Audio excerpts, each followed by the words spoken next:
Hey everyone, it's Tara. Welcome to A Loop Through a Loop. I'm so glad that you are hanging out with me today. We're going to talk a little bit about some knitting and making that happened in October. To start with, I'm going to start with what I'm wearing. I have noticed that I've actually kind of worn the same thing a couple of times on the podcast. I think I'm okay with it because I think most of us do re-wear our clothes. And I subconsciously always just, as soon as this t-shirt is clean, I put it back on. It is my favorite t-shirt. So it's my Selena concert t-shirt. And I put my Reluctant Homeschooler with the apple buttons on. This is kind of like my uniform. So like I said, as soon as it's clean, I put it right back on. So this version of the Reluctant Homeschooler is knit in Patton's worsted. And I have another one that I've made that was made with Barocco Ultra Alpaca. And I love them so much that I think I want to make a third eventually. I still have so many other things that I want to make, but this is a quick knit. I think I make it up in, 2-3 weeks. That's pretty quick. The pattern is originally designed with bulky yarn, and it's by Caitlin Hunter. I didn't say who it was by. She designed it in bulky yarn. I don't particularly care for bulky or thicker yarns. It's just kind of hard on my hands. Worsted is kind of like my sweet spot, really. I like fingering the best, then DK. It kind of goes on to there. So, but anyway, that's what I'm wearing today. And before I go into FOs, I do want to mention that Aurora Tweed is available to purchase for $3. It comes in sizes from baby all the way through adult. It's a really classic design that is unisex. I think this would look stunning in dark neutrals for a guy. Oh, I think it would look really good. All the testers that have sent me their pictures, I love them. Now, of course, I'm biased because I designed the hat, but it just looks good. And it's not supposed to be trendy or hip. It's supposed to be a hat that you can wear until you wear it out. That was kind of my thought process behind it. So you can get this Aurora Tweed pattern on Ravelry for $3, as well as some of my other hat patterns are $3 as well. So I wanted to mention that before we got into FOs, and so now let's talk FOs. I only have a couple of FOs. The projects are just taking longer than a month to make, which is fine. That's something I've also been thinking about, but I'll save that tangent for later in case it comes up again. But my first finished object for the month, I almost had this finished in the last podcast. I went ahead and finished it up, is All Buttoned Up by Christy Archer Designs. This is available on Ravelry. I believe it's $5 on Ravelry. And Christy has given me a coupon code that you can win a chance at a free free download of this pattern. All you have to do is the same thing that I mentioned last episode. If you didn't leave a comment in last month's episode, in the comments below for this episode, you can leave a comment of what catches your eye in a new design. It's like when you see a new design, what piques your interest the most? What are you looking for? So this is one skein. It's backwards, I'm so sorry. It includes stockinette stitch 2x2 ribbing at the bottom, dropped stitches, and there are also Estonian button stitches that are very fun to make. Now, what I've kind of been mulling around in my head is when we wear a cowl or a shawl, what happens is it scrunches up on itself, and then we can't see all of the beautiful work like that the stitches are doing. So I thought, that's why I think I've only made one cowl before, and that was Birds and Ships, I think it's called, by Caitlin Hunter. I've steered clear of making cowls and everything like that because I don't like that you lose all your hard work and it just scrunches down, and I want to be able to see the stitches. So I thought, well, how can I wear this? I could wear it like a scarf and it's all one color, so it works really well that way. but I really like the transparency through the dropped stitches. And so I thought, well, what's a way that I could wear this? I could drape it around my shoulders like this, like just old school. I could wear it like this, and that can be fine. I thought, well, what's a different way that I could wear it? That's just, I don't know, that's just different. And I thought, well, you know, this is kind of nice. I like it just, I feel like elegant women in big cities would wear it like this, where they just, I just drape it across my shoulder. And I really like it this way. It looks better with a cream blouse underneath it. Like, I'll insert a picture that I posted on Instagram that shows it off. But then I thought, well, this is fine and dandy, except you're outside and the wind blows, and I have 3 small kids. I'm running around them. It's just gonna fall off. How am I going to keep it on?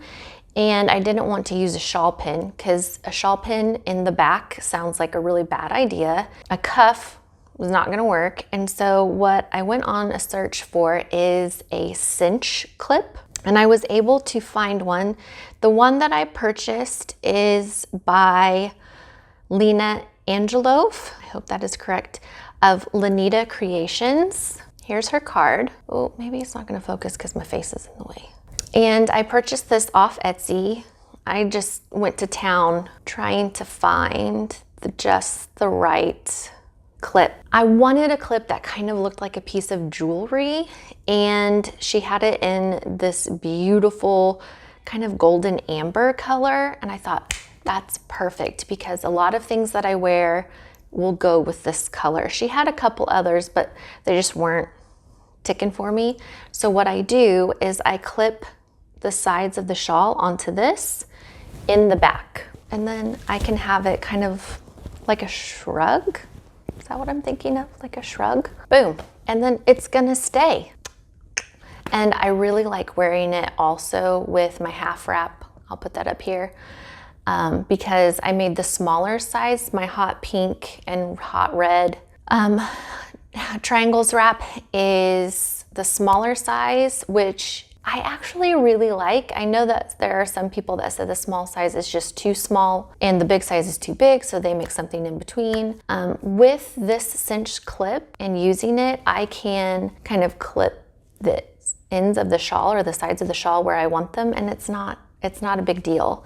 And since the cinch clip is basically like a piece of jewelry, then it all just ends up working really well together. That's what it looks like all together. And like I said, I've already put in pictures of what it looks like how I would actually wear it out.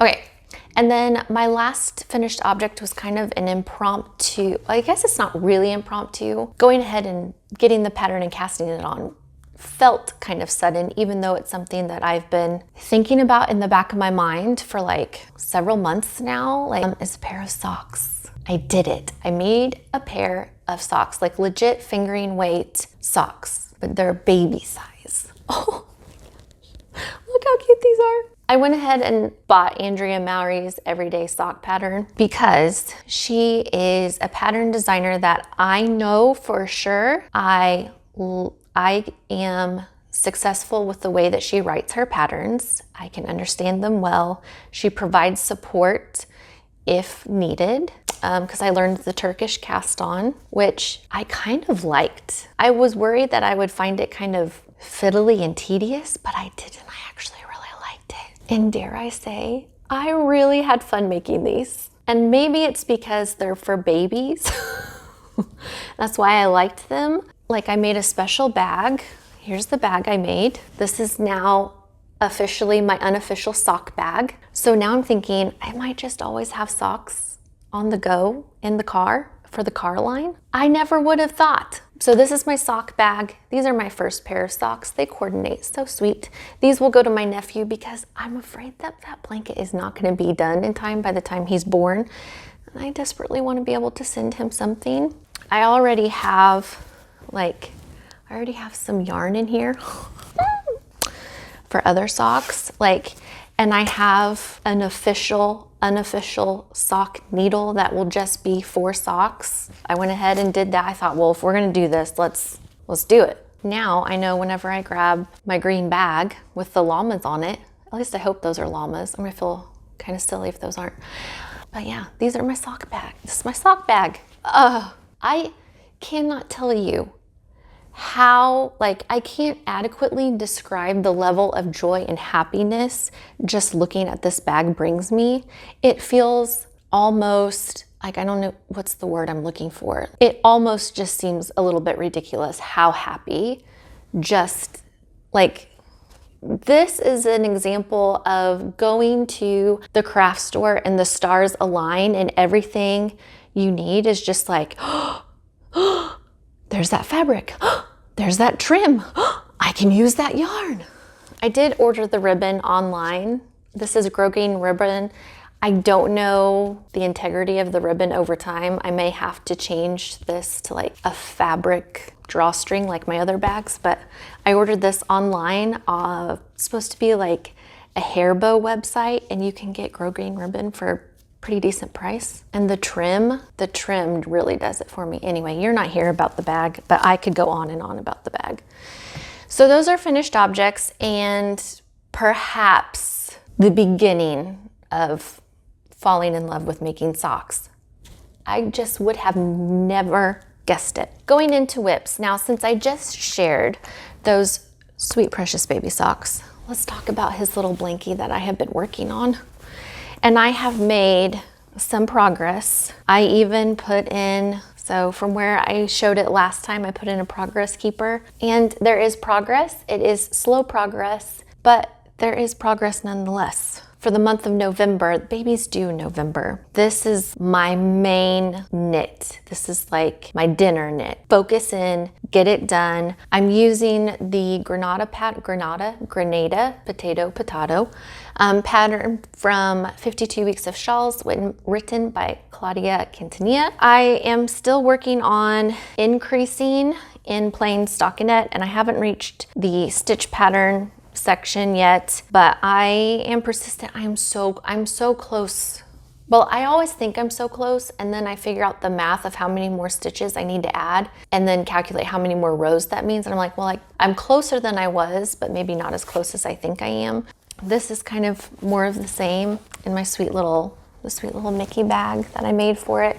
So the blanket will also eventually get sent to our sweet little nephew. I'm gonna work really diligently and try to get it done. And then let's do, since we're talking about baby blankets, one of my best friends from back home, she's expecting baby number 3, and I thought I really want to make her something. And so I'm gonna make new baby 3 a blanket as well. This time, not in fingering weight yarn, but in it's Aran weight yarn, part Aran weight, part light worsted heavy DK, and I'm halfway done. It's quite large. It's larger than I thought it was, which it's okay. I have plenty of yarn, but I'm using the Purl Sew, I'm heavily modifying. I'm basically using the construction of the Purl Soho puzzle blanket, and with that construction, I'm doing what I want with the colors wherever I want. So I'm using kind of a cream beige color, neon yellow, which when I saw this in Michael's, I gasped because I have had my eye out. Anytime I've gone into a big box craft store looking for neon yellow yarn, I've seen neon pink, neon orange, neon green, but I could never find neon yellow, and then I found it. And then this baby pink. So kind of more modern colors and kind of vintage striping with it. But then as I was working on this, I was like, I'm halfway done. This would make a gorgeous shawl, like a beautiful wrap. So now I'm like, I need to keep my eye out for worsted, I think a worsted weight or even a fingering weight, like a half wrap. Like if linen quill could come out in neon yellow, that would be great. I do enjoy that yarn. I am using the cream color here. This is a Caron 1 pound, and it's in the color Off-White. And then the pink is Snuggly Wuggly in the color pink. It's a baby yarn. So this is a lighter weight than the other two, and then here's the neon yellow. Oop, that's not the tag for it. This is from Craft Smart Value Neon, and it feels really good. The tag for it made me question like, oh, is this gonna be like crunchy acrylic yarn? But this is really nice to work with, and seeing how much is left over, I am dying for a ribbed beanie in this. Like either a 1x1 rib or a 2x2 ribbed beanie in neon yellow. That would be perfect when I'm out with my kids, because if I have this on my head, they can't lose me. Or do I just make them for my kids and then I can't lose my kids? Either way. I am knitting the Aran weight yarn with US 7, which is kind of tight, and I don't want to say it's painful to knit with it because it doesn't hurt me physically, but because I'm knitting acrylic yarn in a tighter gauge, and so the fabric is the fabric has good structure, but it makes a rubbing sound on my wooden needles that feels a little bit like nails on a chalkboard to me. And then for the pink lighter weight, I moved up to a size 9 needle and increased 2 stitches just to kind of balance out the gauge. Baby girl is due in December, so as far as order of importance, nephew number 1, baby girl number 2. Whatever I decide is going to be my dinner knit is what I'm going to work on throughout the week, and then like my dessert knit is going to be what I work on the weekend. So something that's just for me a little more self-indulgent. And so for that, we do have a cowl going on for the Through a Loop cowl. It's not crazy busy. Nor do I think that it's crazy popular because there's so many knit-alongs going on, but you know what? I don't care, it's for fun. And so all you have to do to participate is knit anything I've ever mentioned in the podcast, period. That like includes almost everything. If you head over to Ravelry, a loop through a loop group, you can join the group, and then you can see that there is a cowl thread that is opened, and you can post pictures and update and everything like that, which, I mean, now that Shawlography is almost over, I can get back to this. But I have started my 3rd Blue Christmas, and I am so excited. I am holding 3 yarns together. Oh my gosh. So I'm looking at the screen here to kind of see.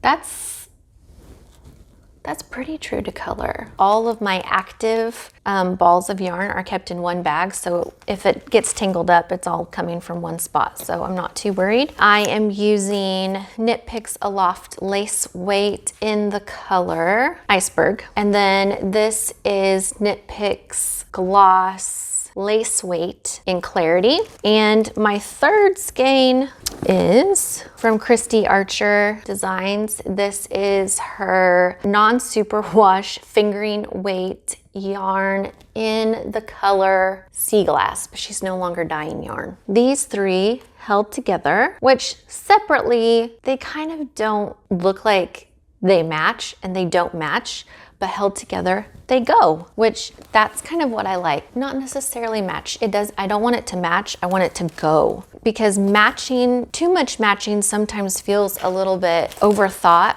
or trying just a little too hard. And I kind of am okay with things that look thrown together and create like magic. And that's kind of the vibe I'm getting here. So I knew that since this was going to be a solid version of Blue Christmas, then I needed the yarn to have some interest. There had to be something interesting going on in the yarn. So from far away, it looks like kind of a mint robin eggs blue color. If you were to look at it in person, then you could see the different hues of like the coolness of the Clarity and the warmness of the Sea Glass together with the halo of the mohair. Works really nice together. I used US 7s for the ribbing, and I'm using US 9 for the main fabric.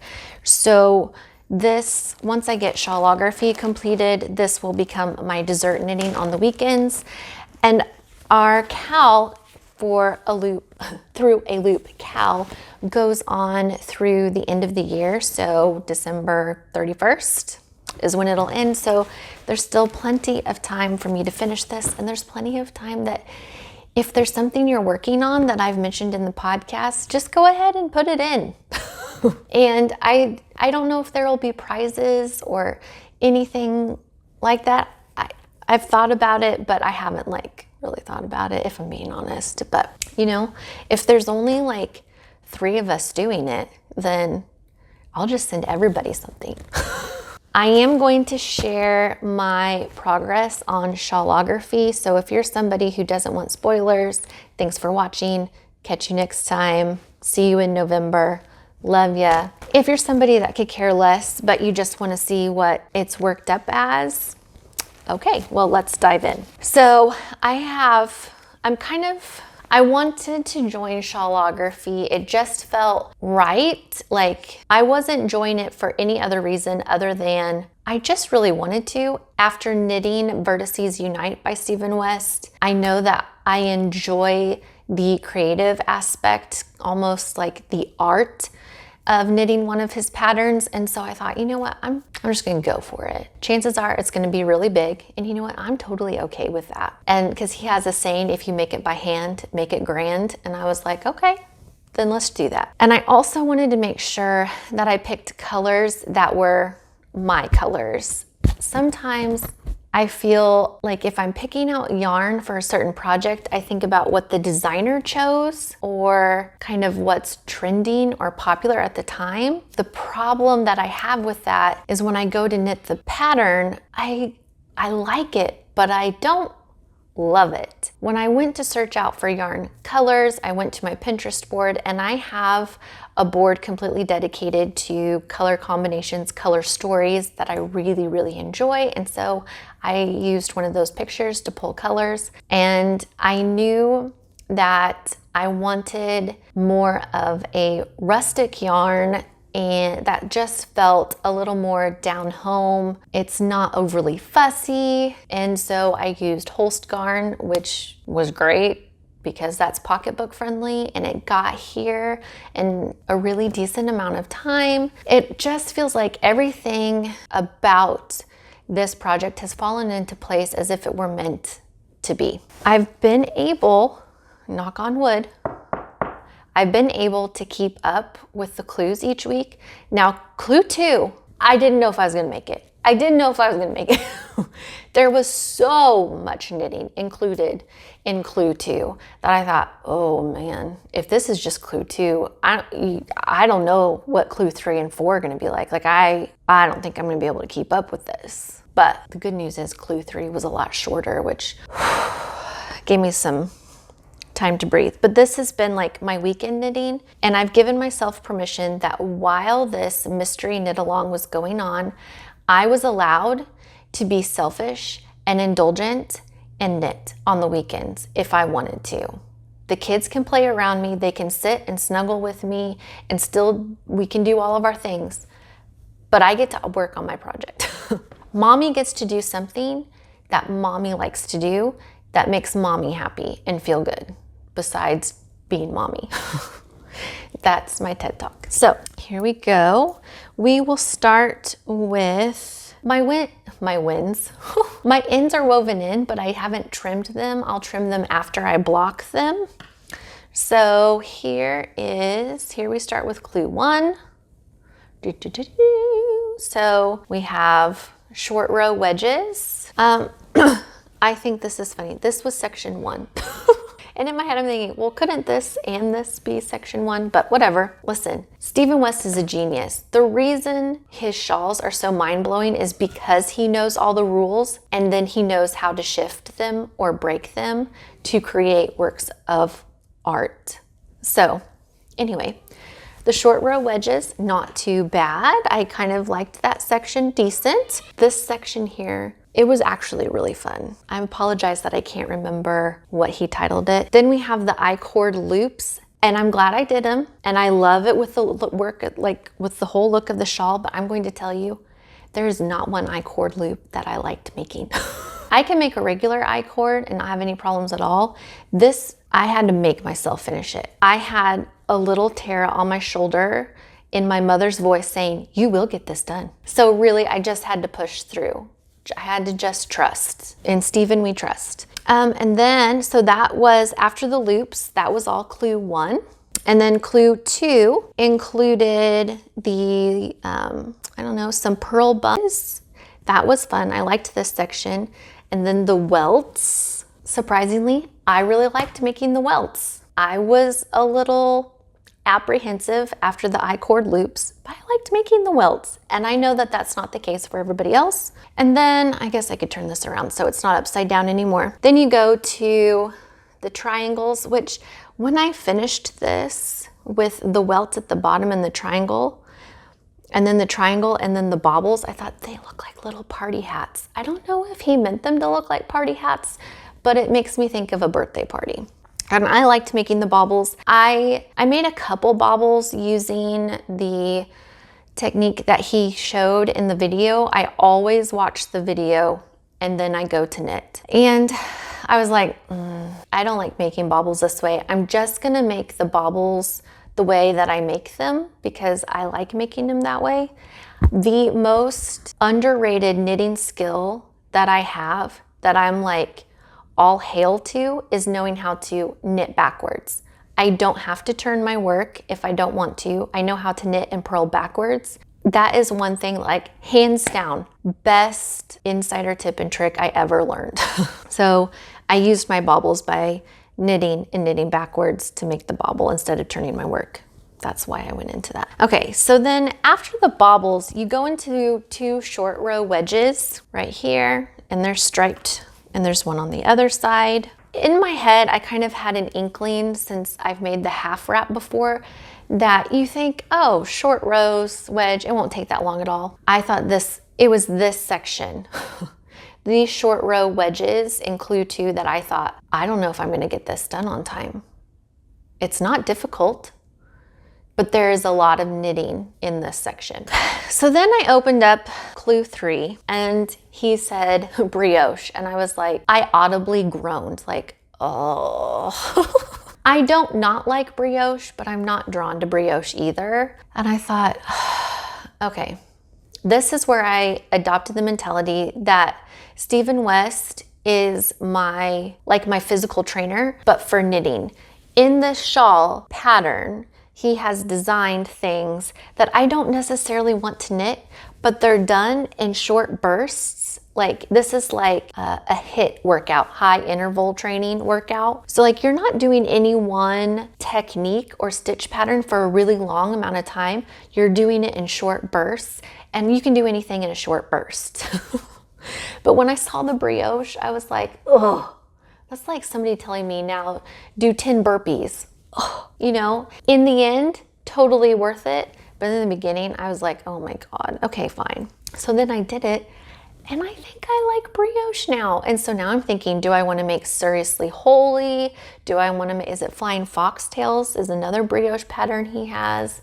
That's a shawl. Not anytime soon, but those are now things in the back of my mind that I'm thinking of. Clue 3 only had 2 sections, brioche, and then these cross sections. I think I've seen this particular stitch in the Vogue knitting book. That's the ultimate knitting book. It kind of talks about literally everything you would need to know.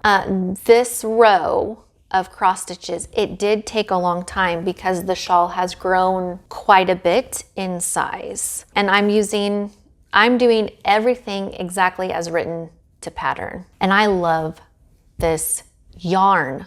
I love this yarn. The colors are exactly what I wanted. It kind of makes me feel like a little Anthropology, but then knowing that it was like kind of like this rustic casual feel, like there's just something a little more down home about it. It's just everything about it feels like me. The color choice, how they play together, and how the yarn feels like this time I did it right. I did it right this time. That doesn't always happen, but I cannot. So after I'm super excited to block this and see everything kind of bloom and blossom and lay out so you can see all the details, especially, you know, in section 2, it kind of scrunches together. And then if you pull it apart, then you can see the colors in the background. It really shows up. So when I wet block this and lay it flat to dry, then those colors should come out a little more crisp and clean. But I'm thinking, you know, we have in our entryway, we have a chair, and I would totally be okay with draping this over the chair to show it off. And then when people come over, they see it. Let's show it off. It's well worth it. He is an artistic genius. I mean, he has a lot of experience and background in what he's doing, but my God, that's everything. That's it. I don't think I have anything else that I'm working on. Of course, there are always things that I'm thinking of and planning on. So you know how I knit all of those swatches for those sweaters? Like, I think I have the swatches in here. These are the swatches from my 4 sweater choices. Now I'm thinking, hear me out and you can help me. So obviously I'm working on Blue Christmas. That's a done deal. I will make Pink Fizz in the Alpaca Classic. That's a done deal. That will happen. Those are like, in my head, they're already made. It's done. That leaves me with Illuminate and Nurtured. And I like both of the sweaters, but in my head, I'm thinking, when I knit these sweaters up, am I going to like them or am I going to love them? And if I'm just gonna like them, could I come up with something that I'm going to love? Do I want this yarn? So this is Yarn Bee Chloe in the color Bisque. Do I want this as a sweater? Do I want this as a shawl? And I think I want it as like a modular shawl, kind of knit with the same construction as Baby Girl's baby blanket that I'm working on. I think I would really like it as a triangle modular shawl. I would want it to be like boom, triangle like this, like pretty much half a square. So it's made of this triangle and this triangle. So in this triangle, the striping of the yarn would go one way, and then I would pick up stitches, and then this striping would go another way. I think I would really like it. What I need to do, I should knit a baby shawl, like a little swatch shawl. It wouldn't take me very long. And then with Illuminate, I haven't decided. I don't know what I'm gonna do about this. I'm starting to waver on my decision. What I do know is that there's only one more clue left in Shawlography, and I haven't even touched the second skeins of any of my colors. So I think I'm going to have more than enough of my Shawlography yarn left over. And this lighter purple here is Holst Super Soft and Sweet Pea. So it's all this gonna be the same yarn. So maybe I just knit something else with the mohair. I don't know. I'm starting to change my mind on this. I just can't make a decision. I don't know. And since I waver, this has now come to like the bottom of the pack to be knit. Now I'm not sure when it will be knit. You know, last time I was so like, oh, it'll get done. And now I'm like, well, I mean, it'll be something when I figure out what the right something is. I just don't know what the right something is. So that's kind of what has been going on with what I've been thinking about, you know, things that I've already thought I was gonna make, and now kind of the ebb and flow of how my decisions changed. We are officially at the end. In November's episode, I will announce a winner for Christy's pattern, and I will announce how I will get a hold of you and all of that kind of stuff. I'm trying to think, you know, each month what's something with knitting that I would like to accomplish. So in October, it's working on Shawlography. And so in November, the baby blanket for my nephew is like the huge thing that that has to be my passion project for the month of November. December is to get baby girl's baby blanket done, and I don't think that will take too much longer. I think I could get it done in 2 weeks if I work on it, just that on the weeks, during the weekdays. And then that pretty much brings us to the new year. And I'm thinking, do I want to do another make 9 like I did this year, where I have different categories and then I knit something that accomplishes that category? Or I've thought, what if I just think about, in general, what's just one thing that I really want to do, and something that keeps coming back to me is knit one piece, just one thing that kind of like one pattern that intimidates or scares me. Like something that makes me doubt, like, ooh, the pattern doesn't make me doubt. I have doubt in myself of, oh, I don't know that I can make that. And then I need to go ahead and try to make the pattern to say, well, yeah, I can make that. Or, oh yeah, I was right, I can't do that. I've been thinking about that. Do I want to do a make 9, or do I just want to find what's the one pattern I really would love to make, but it scares me because I don't know that I'm quite like that good enough to do it, and I'm leaning towards that. A lot of thoughts we have. So I will see you in November. I hope that you had an okay or a good or great month of October. I will see you in 1 month. Don't forget to stop by Ravelry and check out Aurora Tweed, $3. And hopefully maybe in the next couple of months I can come up with another design and then share that with you again. I don't know, we'll see. We'll see how that goes. So again, thanks for hanging out, and I'll catch you next time. Best wishes and happy knitting. Bye.